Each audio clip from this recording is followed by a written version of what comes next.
I have stood in this rain for many hours, cleaning off the mud! Hey everyone, I am Mike of Mike and Test Play, and welcome back to Pokemon Shining Pearl! Last time, we made it through the muds of Route 212, and made it here to Pastoria City with... I mean, that was just a clear. There's gonna be a hidden item here. And we are now going to explore Pastoria City with its offerings? Oh. I guess I should have talked to you first to get a berry. You love planting berries wherever you go. And you'll give me one too to plant somewhere. I will definitely never do that, because I never remember to. But apparently she can give you a different berry every day. That's an Aqua Berry, which reduces the power of fire-type moves, and I don't know how I know that. I've never actually used one. Guess I've seen it used enough times? Oh, but this is a good town for water-type Pokemon. You're a water-type Pokemon, Cusco. How you feeling? Just like, yes, I acknowledge that I am indeed water-type. Anywho... We're just gonna explore this town. The Pokemon Croagunk is the city's official mascot. Croagunk sure is purty. We're hoping it'll get popular around the world. Why did you suddenly switch to an accent halfway through the conversation? Are you me? That's now Bugcatcher me in my mind. But yes, good Pokeballs to be found here. I am going to, as is my custom, buy Quick Balls whenever I see them. And then it's just the standard items available to me with 2 gym badges. Still, good to know about.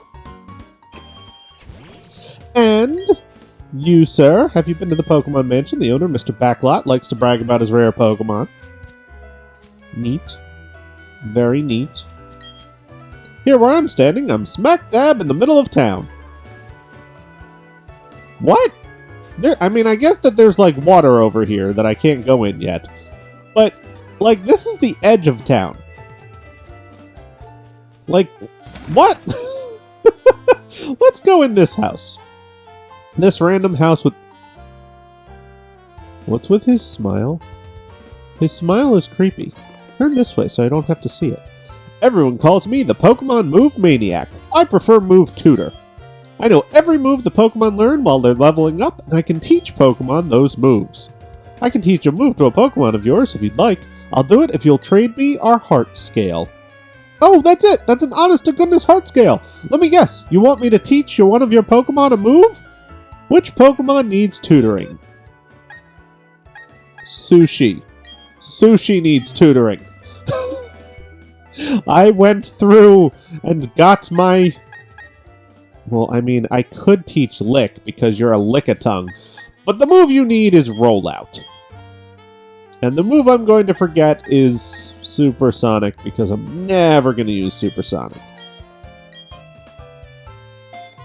I went through the underground to obtain a heart scale, specifically for this move. I don't have any other heart scales, so I can't even see what my other Pokemon would relearn. Not that I would need to, because I got them all at a super low level, so there is nothing that they could relearn. But still. Someone in the Great Marsh offered me a technical machine containing the hitting move, but I declined. I don't need it, because the gym leader will use Defog for us if we ever need it in this city. Oh. Guess I know where to get Defog now. And there's berries in town. That's kind of cool. I've always really liked Pastoria City. I mean, it doesn't really feel like a city, but it's just this nice, calm area. I mean, I like water in general, and, you know, it's all watery, and there's trees everywhere, and I really like trees, too. It's just a nice little, yeah, it's just a nice little place. It's relaxed, everybody's friendly. There's a move tutor, which is super useful because so many Pokemon only learn moves before you can gather them and blah. Oh, you know about Burmy and how they come in different forms? You have all forms of that there Burmy? Oh, you don't even have a single Burmy. You don't like them? They're kind of mushy and cute. Okay, so I guess this guy probably gives you something if you have all 3 forms of Burmy. Burmy is, it's a Pokemon you can only get from honey trees, and then to obtain its different forms, you have to battle in the grass, in which case it has Grass Cloak, in a building of some sort to have, like, Metal Coat, and then, like, somewhere, like, dirt or sand so that it has Sand Cloak, and it'll actually evolve into a different form of Wormadam depending on the cloak that it has when it levels up to level 20. So it's a nice little... I was surprised too. I didn't think I'd be speaking to you there. It's just a nice little thing. Pastoria's gym leader is like breathtaking in a weird way. It's hard to explain. You'll know what I mean though. I do know what you mean. So yeah, I guess if you have all 3 cloaks of Burmy available at the same time, talk to that guy. He'll probably give you something. Hi, Psyduck. But yes, elephant in the room. There's a gym here. And this is not a very large town. Yet I will not be taking on the gym in this episode. There's a specific reason for this. It's the rival run is the overarching reason for this. But essentially, Tess and I coordinate when we record things. We don't see each other's recordings. We don't know the Pokemon we're using or the moves or anything like that. But one of us will record first and tell the other where we got to. So I know that Tess went the other path, so I know that she explored Veilstone City, which is a much larger city and it has a lot to do, and that she therefore didn't have time to go to the gym in her episode. It was going to be too long. So I'm going to be exploring Pastoria City and getting some Flora stickers to see. Neat. She used to give you a mask of your rival's starter that could be worn in contests in the original games. So, why do I know that? I don't know. I just remember it. So anyway, that's kind of what's happening here. Okay. So you have a girlfriend. Oh, let me examine your Pokemon to see if it's worthy of a scarf. This is what I'd hope to see. I can't lie to you, so I'll just have to tell it to you straight. Pokemon's not bad, but it's not good either. It's just so-so. If you want to improve this one's conditions, feed it some more Poppins. Okay, so basically, if one of your Pokemon has a stat that's maxed out in contest stats, he will give you a scarf corresponding to that stat. So if it's super cool, he'll give it a, I guess, red scarf? You're not suspicious. Grr, the package hasn't arrived from Veilstone Warehouse yet. To wait here until then, I'm going batty from this wait. Oh man, I wish I could do something that involved lots of explosives! Yep, this is going to be a smashing job for Team Galactic. Bubble Beam? Him. But anyway, let's explore the Pastoria Great Marsh. Observatory Gate. I'm like, Observation Gate? What? Observatory Gate. That's a weird way of putting that. Let's ignore the downstairs. The Great Marsh's Pokemon seem to be different from the ones yesterday. Yes, that is true. There are shuttle trains in the marsh called Quick Trams. You should take those if you're going to a deeper area in the marsh. Okay. When you're walking on the bog, you sometimes sink right in. I get so flustered trying to get out. I have no luck catching anything. Use a pair of binoculars to look out over the Great Marsh. You can see what kind of Pokemon can be caught and where they are. That is true. So, by putting money into the binoculars, you can see the specific Pokemon who can be found in each area of the Great Marsh. Now, some of these, as they're showing here, are the common ones. Wooper, Starly, Wooper. Please show me something that Bidoof, Azurill. Okay, that was a bust. But there are certain Pokemon who can only be found in the Great Marsh on certain days. And it's determined by your cartridge, I believe. And so there are certain Pokemon who are not showing up here at all. Gonna check the third pair of binoculars. Still not it. Still not it. Still not it. Still not it. Okay, so they're like Krogunk, Carnivine, and Scruppy, I think, are the primary ones, who you can only tell where they're going to be in the marsh by checking the binoculars.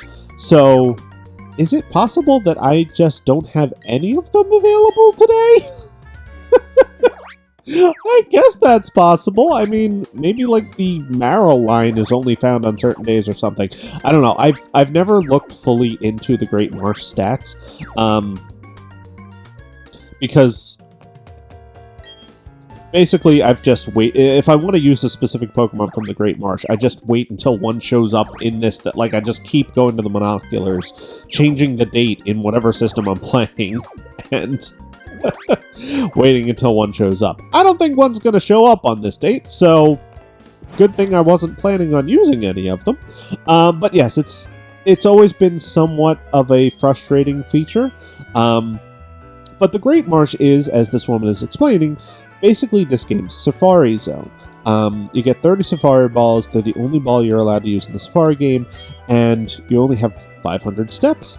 And we're going to be playing the Safari game here. All you can catch for $500. And yes, I will certainly be playing the Safari game. So, in here, all you can do is, well, throw balls or throw mud or bait at Pokemon. I found these during the Safari game. Each of these TMs contains Defog, but none of my Pokemon can learn that move. You'd be doing me a favor if you took these. TM97s. Neat. Defog in the Hidden Moves app allows you to blow away white fog that obscures your path. Cool. But yes, the Great Marsh has 6 different distinct areas. And you can reach them by taking the tram here.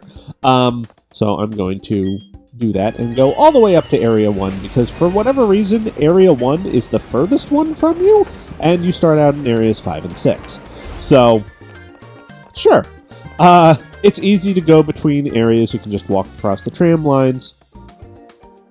And there are items and Pokemon who can be found in each area. So, as this guy is saying, checking in the binoculars allows you to see what Pokemon appear in which area.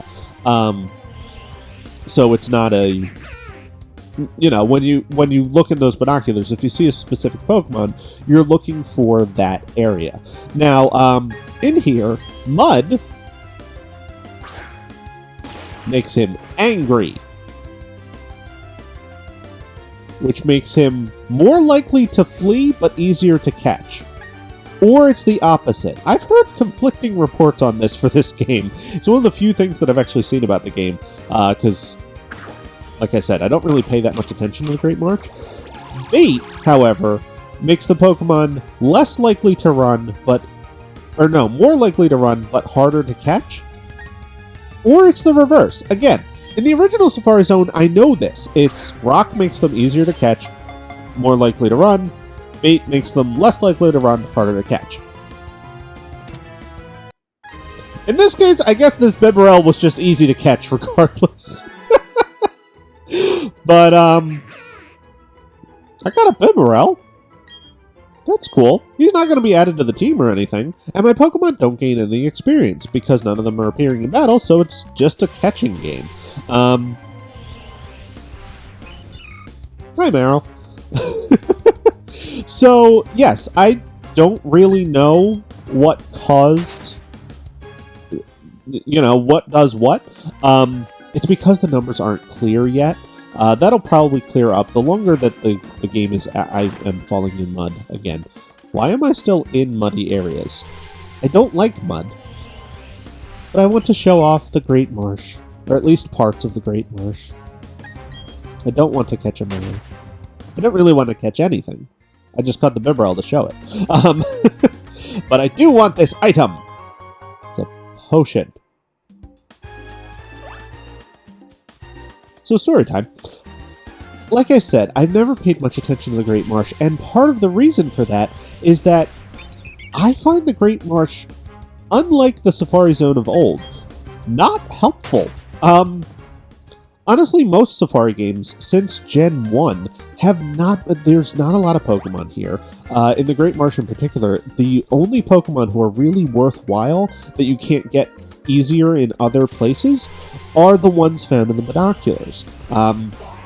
Krogunk is an interesting Pokemon. Skorupi is an interesting Pokemon. Carnivine, at least, is interesting in certain ways. So, while those Pokemon can be worth it, I've never really, unless I want to use one of them, I don't really spend much time here, in part because look at the items that I'm getting.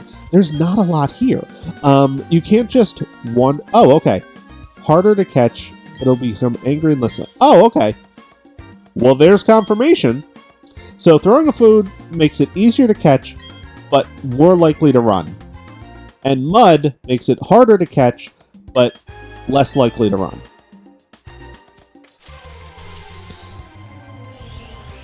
See that?